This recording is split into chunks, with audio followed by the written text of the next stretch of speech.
자, 중국의 경기 침체가 계속되면서 이제 중국의 막장에 몰린 하청민들이 폭력 시위를 일으키고 있습니다. 중국 당국이 강력하게 통제함에도 불구하고 지금 이 폭력 사건들이 지금 중국에서 빈발하고 있어요.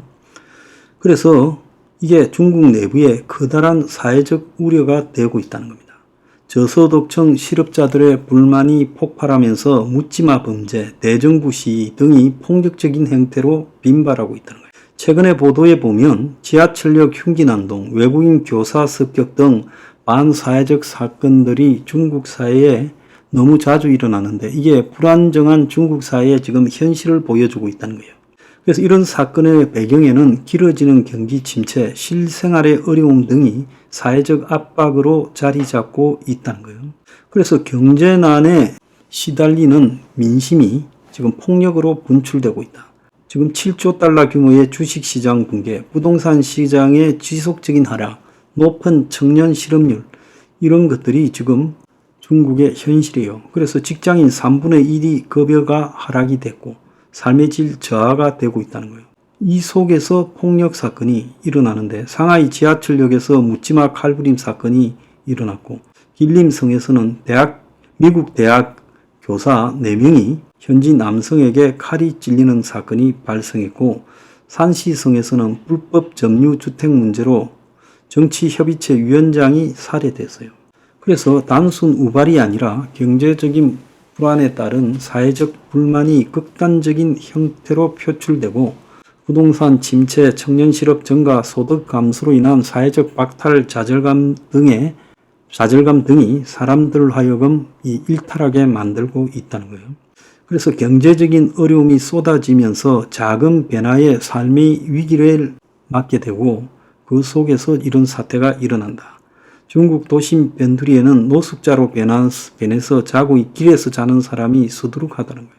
그래서 대규모 시위도 일어나는데 지난해 공개적으로 기록된 반대 시위의 80%가 경제, 주택 가격 붕괴에 대한 항의였다는 거예요. 올해 들어서도 베이징, 상하이 대도시에서도 시위가 빈발하고 참석자 규모도 점점 커지고 있다는 거예요.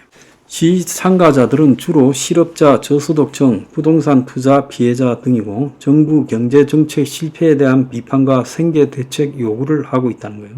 경찰과 물리적으로 충돌도 하고 있고 무차별적인 중국의 폭력 행위는 압박이 심한 중국 사회에 대한 사회적 불만의 표현이다. 앞으로 이 중국 사회가 어떻게 갈지 모른다는 거예요. 그래서 중국 정부도 이 사태의 심각성을 인지하고 발견, 예방, 처리하기 어려운 엄청난 양의 갈등과 분쟁이 있는 시기로 진입하고 있고 강력 대처를 하겠다고 겁을 주고 있는데 이런 대응에도 시위는 줄어들지 않고 있다는 거예요. 오히려 중국 정부의 강경한 대책이 더 불안을 심화시키고 있다는 거예요. 그래서 여기에 근원에 경기 침체, 사회적 불평등 심화 이런 것들이 지금 깔려 있다는 거예요.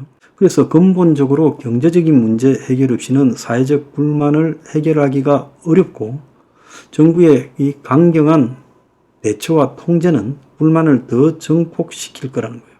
그래서 최근에 시진핑이 겁을 먹고 이제 자기가 가져가던 이 경제 정책을 약간 후퇴시키면서 과거의 붉은 자본주의를 활성화시키는 방향으로 알리바바 같은 그런 기업들에 대한 통제를 완화하는 모양으로 방향을 전환한다고 이야기도 했습니다. 근데 때 늦었지요. 자, 지금 이 기업 돈 사람이 차이나에서 대탈출하고 있다는 거예요. 일본의 닛산의 창저우 공장이 문을 닫았고 외국인 투자가 급감하고 있고 이민이 급증하고 있어요. 중국에서 잡은 기업 인력이 일제히 빠져나가고 있다는 겁니다. 그래서 시진핑의 사회 통제와 경기 침체, 미국과의 무역 갈등 등으로 닛산 자동차가 중국 장수성 창저우 공장을 문을 닫았다는 거예요. 연 13만 대의 닛산 자동차를 생산하는 중국 내 핵심 시설인데 미국과 이탈리아 합작사인 스텔란티스는 중국에서 생산하던 전기차를 유럽에서 제조하기로 결정했어요. 자, 그래서 외국인 중국 직접 투자가 올해 들어 28.2% 급감하고 중국의 순이민자가 3년간 31만 명이라 공식 이민이요. 그런데 세계에서 부자들의 탈출이 가장 많은 나라가 중국이라고 나왔지요. 그래서 팬데믹 때 중국 시진핑이 전면 봉쇄를 하는 것을 보고 다 충격을 받았고 불안이 심해지며 민심도 이반했어요. 미국의 미립국 적발이 10배가 늘고 부자들은 현금을 들고 다 도망을 가고 가난한 사람은 중남미를 통해서 미국으로 가려고 도망을 가고 있어요. 투자자도 지금 팔자 행렬로 가고 있다는 겁니다.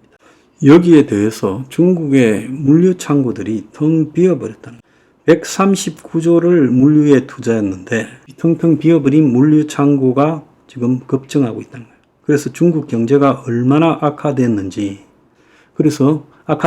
보여주는 것인데, 그래서 이 부동산에 투자한 해외 기관들은 손실을 우려해 헐값 매각을 하려고 한다는 거예요.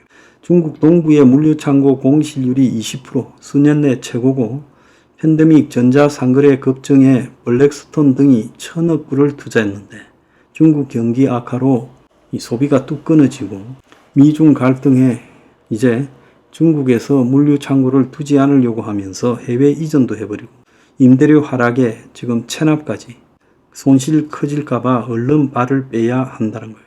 물류 창고의 공실이라는 것은 중국이 얼마나 제조업에서 무너지고 있는가를 보여주는 거예요. 베이징의 산업단지 공실률이 20.5%. 빈 창고가 그러면서 이제 공장이나 물류 창고의 임대료가 계속 낮아지고 있어요. 또 베이징, 상하이 등 주요 도시의 상업용 오피스가 침체하면서 상업용 부동산도 지금 공실률이 높아지고 그러면서 다들 헐값 매각에 나서고 있다는 거예요. 그래서 중국 경제가 본격적으로 무너지고 있는 모습이 다양하게 나타나고 있습니다.